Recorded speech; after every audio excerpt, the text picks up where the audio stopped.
کہ چوزہ مر رہے ہیں یا کمزور ہو رہے ہیں تو یہ ویڈیو خاص کر آپ کے لیے آخر تک دیکھنا۔ السلام علیکم ورحمۃ اللہ وبرکاتہ، میں ہوں آپ کا ہوسٹ جمشید بلوچ، آپ دیکھ رہے ہیں میرا یوٹیوب چینل پولٹری ٹپس۔ دوستو، سب سے پہلے بات کرتے ہیں، کئی فارمروں کی سپروائزروں کی کال آتے ہیں کہ یار ہمارا چوزہ کمزور ہو رہا ہے، کمزوری کی وجہ سے مر رہے ہیں۔ تو اس کی ایک ریزن ہے، وہ میں آگے چل کر آپ کو بتاتا ہوں۔ اگر ویڈیو پر نئے ہیں تو سب سے پہلے میرا اس چینل کو سبسکرائب کرنا، بیل آئیکن کو دبانا تاکہ پولٹری سے ریلیٹڈ تمام ویڈیو بآسانی آپ تک پہنچ سکیں۔ دوستو، دیر کس بات کی ہے، ابھی کرتے ہیں سٹارٹ۔ مجھے پتہ ہے آپ کے پاس بھی ٹائم نہیں ہے، ویڈیو زیادہ لمبی ہوگی تب تو لوگ زیادہ پسند بھی نہیں کرتے، یہ بھی مجھے معلوم ہے، کیونکہ میں جلدی ہی آپ کو اس ریزن پہ بتاتا ہوں۔ 2-4 ریزن ہے، ویڈیو دیکھنا، ویڈیو سکپ نہ کرنا۔ اگر فائدہ نہ آئے انشاءاللہ تو میں جرمانہ دیتا ہوں، ٹھیک ہے۔ سب سے پہلے دوستو، پہلا دن جب چوزہ آتا ہے نا تو 32 سے 33-34 تک ٹمپریچر رکھنا ہے، اس سے زیادہ بالکل بھی نہیں، وہ بھی سردیوں میں۔ اگر گرمی ہے نا تو 32 میکسیمم پہلا دن بہتر ہے، 3 پوائنٹ ڈیلی بیسس پہ کم کرنے ہوں گے۔ اس حساب میں آپ کی چوزہ بھی صحیح آئے گا، اور ساتھ میں اگر گرمی زیادہ اس دن لگ رہا ہو نا تب تو آپ وٹامن سی یا گلوکوز اس طرح کوئی چیز جو ہے نا ORS وغیرہ 3 دن تک چلا سکتے ہو۔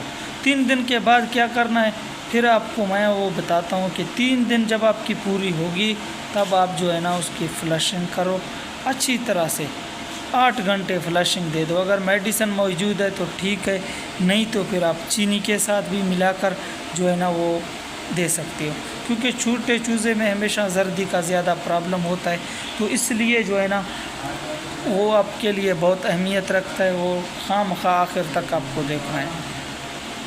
اب جب تیسرے دن کا ہو گیا ہے، آپ نے فلشنگ بھی کر لیا، اب اس کے بعد کیا کرنا ہے یہ آگے چل کر بتائیں گے۔ دوستو، ایک اہم بات ہے نا، یہ آپ کو سوچنا ہوگا۔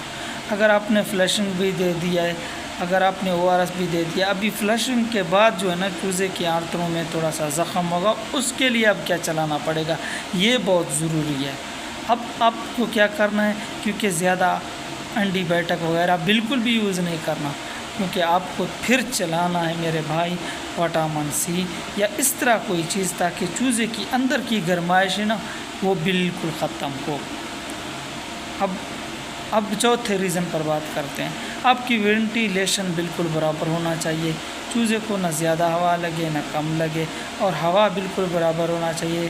اگر زیادہ گرمی لگ رہا ہے آپ پہلے دن سے بھی ہلکا سا پیڈ چلا سکتے ہو، کیونکہ کافی دوست جو ہے نا 1-2 ہفتے کے بعد وہ پیڈ سٹارٹ کرنا شروع کرتے تھے، یہ بالکل بھی غلط ہے۔ آپ کو اگر چوزہ گرمی محسوس کر رہا ہے نا تو آپ پہلے دن سے اپنے پیڈ کی کولنگ جو ہے نا سٹارٹ کر سکتے ہو۔ کیوں؟ کئی لوگ ہوتے ہیں کہ یار اس میں آواز آتا ہے، شروع میں سے ہمیشہ چوزے کو مائکوپلازما ہے، شروع والے دن ہیچری سے جب چوزہ آتا ہے نا اس میں مائکوپلازما ہی پلازما ہے، یہ ختم ہوتی نہیں ہے۔ اس کے لیے آپ کو ٹل مائکوسین یوز کرنے پڑتے ہیں یا ایسڈ وغیرہ، کیونکہ چھوٹے چوزے میں ایسڈ بھی اچھا نہیں ہے یوز کرنا، کیونکہ 10-15 دن کے بعد بندہ جا کے جو ہے نا آرگین ایسڈ یوز کر سکتا ہے۔ تو میرا بات کرنے کا مقصد یہ ہے کہ آپ جو ہے نا پہلے دن سے، شروع دن سے جب چوزے کو سنبھالو گے تو انشاءاللہ آخر تک آپ کے لیے کوئی ٹینشن نہیں ہوگی۔ اگر میرے ویڈیو پر نئے ہیں تو یہ چینل کو سبسکرائب کرنا، تاکہ آنے والے پولٹری سے ریلیٹڈ تمام ویڈیوز اب تک بآسانی پہنچ سکے۔ مجھے دیجیے اجازت، اللہ نگہبان۔